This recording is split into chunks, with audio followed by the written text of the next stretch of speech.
Bien, ahora voy a tener el gusto de leer el capítulo número 1 denominado Los Mochis, del libro Don Martín, obra de Carlos Rigoberto Luna Urquídez. Capítulo 1, Los Mochis, 1903-1926. Habían transcurrido casi 2 días con sus noches desde que había salido de la estación del ferrocarril Sud-Pacífico en Guadalajara, y Martín apenas si se aguantaba las ansias de llegar a la estación Sufragio de San Blas, Sinaloa, en donde tomaría el tren Kansas City, que lo llevaría hasta Los Mochis. Por la ventanilla del vagón de segunda clase miraba el agreste paisaje de los montes del norte de Sinaloa. Veía las pitahayas, los mezquites y matorrales que, después de siglos de aclimatación, sobrevivían en el pedregoso territorio de los cerros pelones que anunciaban la parte árida de la sierra.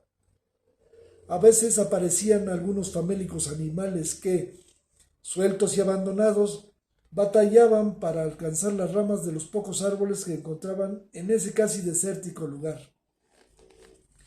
Martín, algo desencantado, veía con aprehensión el desolado panorama del monte de la región, cuando de repente escuchó la potente voz del boletero anunciando la pronta llegada a la estación Sufragio de San Blas. Y de inmediato se puso de pie para tomar su beliz de la canastilla de equipajes y luego juntó sus cosas para descender del tren. Al igual que todo viajero que por primera vez llega a la estación de una ciudad, desde la escalería del vagón de pasajeros, Martín volteaba a uno y otro lado buscando algo interesante y novedoso que lo sorprendiera. Aparte de la estación de ferrocarril, que estaba construida con material y techo de lámina, lo único que llamó su atención fueron 2 casas de material que se dejaban ver a lo lejos. Las otras casas del pueblo eran de madera o de adobe. Bajó del tren algo desencantado, pues la estación de San Blas era un lugar apagado y sin chiste. A falta de algo interesante que ver, buscó un lugar donde le sirvieran comida caliente que le levantara el ánimo, y también porque ya necesitaba comer algo sustancioso y bien preparado después de las carencias alimenticias de largo viaje, mismo que se había prolongado puesto que en el trayecto de Guadalajara a San Blas habían batallado con algunos tramos que todavía estaban en construcción. Entró a una fonda que estaba a un lado de la estación y pidió un caldo de res, que acompañó con tortillas recién hechas y un plato de frijoles refritos. Luego de pagar la cuenta, salió a dar una vuelta por ese pueblo que parecía desierto. En la primera de las 2 casas de material que había divisado al descender del tren, Martín vio un letrero con el nombre del establecimiento: Casa Borboa. Sin gran apuro y tal vez con la sola intención de fisgonear un rato, entró en la tienda, en la que encontró artículos de jarcería, reatas y arreos para cabalgaduras y carretas de mulas, debidamente acomodados en bastidores recostados en la pared. En unas jabas de madera había unas cuantas calabazas, cebollas y guayabas, además de unos tomates ya muy maduros. A un lado, algunas otras jabas con mazorcas de maíz y manojos de quelites y verdolagas ya no tan frescos. En el mostrador y a un lado de la balanza de 2 platos estaba una bandeja de barro con pitahayas rojas. Del otro, un pequeño canasto de alambre con 1 o 2 docenas de blanquillos, y enseguida un canasto de carrizo con algunas piezas de pan dulce y unos virotes. Detrás del mostrador estaba una avispada jovencita de tez morena atendiendo el negocio, y detrás de ella un estante de madera con mercancía ya empacada en bolsas de papel de 1 kilogramo, algunas con frijol y otras con arroz o azúcar, listas para ser despachadas. En el extremo del mostrador había una pila de sombreros de palma, y del techo colgaba un mecate con varios pares de guaraches de 3 puntos. Martín pidió una cajetilla de cigarrillos Águila y al pagar vio el frasco en el que había unas apetitosas melcochas cubiertas con polvo de cacahuate. y entonces compró una. Al salir de la tienda, a lo lejos, avistó la otra casa de material con techo de madera y una larga veranda sostenida a lo largo por ocho horcones. Y aunque su primera intención fue la de acercarse para saludar y platicar con las personas que en la extensa veranda disfrutaban del fresco, prefirió dirigirse al patio del ferrocarril y observar el movimiento de los trenes. Martín se entretuvo observando el movimiento de los furgones de carga que la máquina de vapor movía de una vía a la otra y los iba alineando en un solo tren. De pronto, descubrió a unos americanos que cuidaban y ordenaban el manejo de algunos furgones, y aunque entre ellos hablaban en inglés, Martín alcanzó a entender que a veces maldecían y, rojos de coraje, mostraban su insatisfacción con las maniobras de los garroteros y maquinistas. En su imperfecto y chapurreado español, protestaban y daban indicaciones para que hicieran las maniobras a su modo. Martín se preguntó a qué se debería ese afán y ese trajín de los gringos para ordenar los furgones que con tanto celo cuidaban. Se preguntó cuál sería esa preciosa carga que celosamente cuidaban y organizaban para el viaje. Cuidando no llamar la atención, se fue acercando a los furgones y, por la puerta entreabierta, se asomó y se percató que cada furgón llevaba miles de cajas de tomate. En la guía del embarque, que estaba pegada en la puerta del furgón, se leía el destino: Nogales, Arizona, Estados Unidos de América. Y en la etiqueta pegada en cada caja de madera se leía Mexican Arizona Trading Company. Tomatoes grown in Los Mochis, Sinaloa, México. El sorprendente hallazgo lo dejó perplejo y muy intrigado, pues, según él sabía, en Los Mochis solo se sembraba caña de azúcar para el ingenio de Johnston. Esto de los tomates era algo diferente, y observando el afán con que los americanos se ocupaban de su transporte, se dio cuenta de que los furgones con cajas de tomate deberían significar un gran activo para ellos. Con su natural curiosidad por analizar todas las cosas y determinar las oportunidades que siempre aparecen en el camino, de inmediato reconoció el inmenso negocio que representaba el asunto de los tomates, no tanto por lo que valían en México, sino por el valor de venta en el mercado de Estados Unidos, que fácilmente superaría los costos de producción.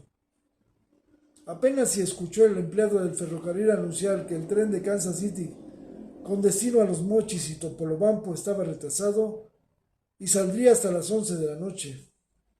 Registró el dato, pero su mente estaba ocupada analizando el negocio de la exportación de tomates. La llegada. El ferrocarril Kansas City, como parte de su recorrido de 70 kilómetros desde la estación Sufragio de San Blas hasta el destino final, en el puerto de Topolobampo, hizo su programada escala en la estación de Los Mochis. Eran cerca de las 2 de la mañana cuando Martín descendió del único vagón de pasajeros y encontró la estación desierta. La estación en Los Mochis del ferrocarril Kansas City era un sencillo edificio de una sola planta con techo de madera a dos aguas. Había una oficina con una ventanilla para la venta de boletos y una sala de espera con dos bancas de madera, situadas en el centro de la salita, que estaba escasamente iluminada con una lámpara de petróleo que colgaba del techo. A un lado de la ventanilla de venta de boletos estaba un pizarrón donde se indicaba el horario de las salidas y llegadas del tren. Y en la parte superior del pizarrón, a un lado del logotipo del ferrocarril Kansas City, México y Oriente, escrito con gis blanco, estaba la fecha de ese día, 24 de mayo de 1926. El andén de la estación estaba iluminado solo con dos lámparas de petróleo, colgadas de sendos postes en cada extremo del andén. En la penumbra, Martín descifró la oscura figura del jefe de la estación, que primero se ocupó en la revisión de las mangueras y de los frenos de los vagones que seguirían su viaje al puerto de Topolobampo, y después se dedicó a lubricar los pistones y las bielas de la máquina de vapor, que, en la oscuridad de la noche, se veía como una enorme bestia que pareciera que estuviera respirando al expulsar el vapor de los pistones. Una vez que partió el tren, Martín se acercó al empleado de la estación y le preguntó dónde habría un transporte que lo llevara a la ciudad. A esta hora ya no hay ningún transporte, pues el carro de sitio que da el servicio ya hace tiempo que se retiró. Entonces, ¿qué puedo hacer? Preguntó algo preocupado Martín. Ni modo que me quede aquí en la estación. No, en la estación no puedes quedarte, jovencito, pues yo la cierro antes de irme y guardo todo lo del andén. El empleado de la estación seguía con su trajín de cerrar la estación y, de reojo, observaba a ese joven de casi 1,80 de metros de estatura, que permanecía en silencio, y a pesar de que lo veía todo desaliñado y algo desarreglado, al señor Apodaca no le causaba ninguna sospecha. Sin pensarlo mucho, le dijo: si me esperas un rato, te puedes ir conmigo. A Martín entonces se le iluminó el rostro de agradecimiento. Claro, señor, aquí lo espero. Una media hora después, Apodaca apareció en el andén y después de cerrar la puerta de la estación, con un ademán de manos, invitó al joven a seguirlo al patio, donde tenía su camioncito. Sin ningún esfuerzo aparente, Martín le dio vuelta la manivela para darle el crán al pequeño motor del camioncito Ford, que todavía era de los que necesitaban de la fuerza externa para encenderlo. Por la ventanilla del pequeño automóvil, Martín hundió su mirada en la oscuridad de la noche. Notó que el cielo estaba cubierto y no se miraba ninguna estrella ni el resplandor de la luna. Sus ojos escuadriñaban la negrura de la noche, pero no se miraba ninguna luz, fogata o lumbrera. El manto de la oscuridad solo era rasgado por los débiles rayos de luz que proyectaban los pequeños faros del camioncito y que iluminaban el camino de terracería que llevaba a los mochis. Martín se sentía incómodo. Acostumbrado a estar impecable y bien vestido, ahora, después del largo viaje desde Guadalajara, se sentía sucio y desaliñado. Hasta el olor a grasa y aceite de la ropa de Apodaca le pareció más agradable y limpio que el olor de sus ropas, que no había cambiado en varios días. Espero que encuentre un hotel en donde pueda darme un buen baño, pues después de varios días de viaje ya me urge un lugar para asearme, dijo a manera de explicación por la falta de pulcritud. En el Hotel Nacional encontrarás todo lo que necesitas, aunque ten por seguro de que no te lo cobrarán barato, pues el chino León sabe muy bien hacer negocio. La pálida luz del dashboard del pequeño camioncito de Apodaca no fue suficiente para descubrir la maliciosa sonrisa que se dibujó en el rostro de Martín. Al enterarse que el propietario del Hotel Nacional que le recomendaban era de la misma raza de Miguel Chong, el individuo que venía persiguiendo desde Guadalajara por una deuda de juego. Al acercarse a la ciudad, Martín observó el resplandor del fuego de las calderas que calentaban las ollas de cocción del jugo de la caña de azúcar. Era temporada de zafra y las calderas trabajaban día y noche. Ya más cerca del ingenio se veían las luces de los almacenes y las instalaciones de la fábrica de Benjamin Johnston. Una que otra luz de un foco en postes de 11 metros alumbraban las casas de los americanos que trabajaban en el ingenio de Johnston. A un lado de la fábrica, sin ningún poste con luz y solo iluminados por el resplandor del fuego de las calderas, estaban las viviendas de los obreros mexicanos. Después de un par de minutos en los que estuvo tocando la puerta principal del hotel, que daba a las vías del ferrocarril y que, con el cansancio y el sueño, a él le parecían un montón de minutos. Finalmente apareció el rostro de un viejecillo con rasgos orientales, que levantó la lámpara de petróleo que llevaba en la mano derecha para escuadrillar el rostro del recién llegado. Lo que vio seguramente fue de su agrado, pues el hombrecillo oriental preguntó: ¿qué deseas? Pues un cuarto donde pueda dormir y darme un baño. Mañana. ¿Cómo que mañana? Necesito el cuarto de inmediato, pues me estoy muriendo de sueño. Mañana es el baño y cuesta 10 centavos. El cuarto cuesta 50 centavos, dijo el hombrecillo, a la vez que deslizaba el cerrojo para abrir la puerta del hotel. Con indiferencia y lentitud, el hombrecillo guió a Martín por un estrecho oscuro corredor, al final del cual se encontraba el cuarto que le había asignado. Abrió la puerta y le dijo: En mesa hay vela. Cuando acuestas apagas vela para no quemar hotel. Martín ni siquiera prendió la vela. Vencido por el cansancio, se tiró de bruces en el catre de lona y se quedó profundamente dormido. Al día siguiente, y después de darse un prolongado y esmerado baño, se vistió cuidadosamente y luego se apresuró para conseguir una mesa en el comedor del pequeño y sencillo hotel, pues después de tantas peripecias del viaje, necesitaba disfrutar un copioso y bien preparado desayuno. Con un muy buen apetito, apuró los huevos con chorizo y los frijoles refritos acompañados por un gran vaso de café con leche. El panorama de la ciudad. Martín salió del hotel y lo primero que vio fue el imponente ingenio de Benjamin Johnston. Del edificio principal, mismo que albergaba los molinos y las ollas de cocción, sobresalía la chimenea de cerca de 50 metros, que expelía el humo de las calderas donde se cocía el jugo de la caña. A un lado estaban las gigantescas grúas que movían los hatos de caña y, después, los almacenes a donde llegaba el ferrocarril para cargar los sacos de azúcar refinada. Desde la banqueta miró el intenso movimiento de la ciudad. A esa hora tan temprana, vio gran cantidad de personas que, presurosas, iban y venían por las calles cercanas al hotel. Algunas se dirigían a las instalaciones del ingenio de Johnston y otras a los comercios del centro de la ciudad. Observó carretas de mulas, cargadas con diferentes materiales, y vio que algunos camiones y camionetas entraban y salían del ingenio con partes de maquinaria para reparar o ya reparadas en talleres externos. Modernos automóviles avanzaban con rapidez para ingresar a las instalaciones de la fábrica.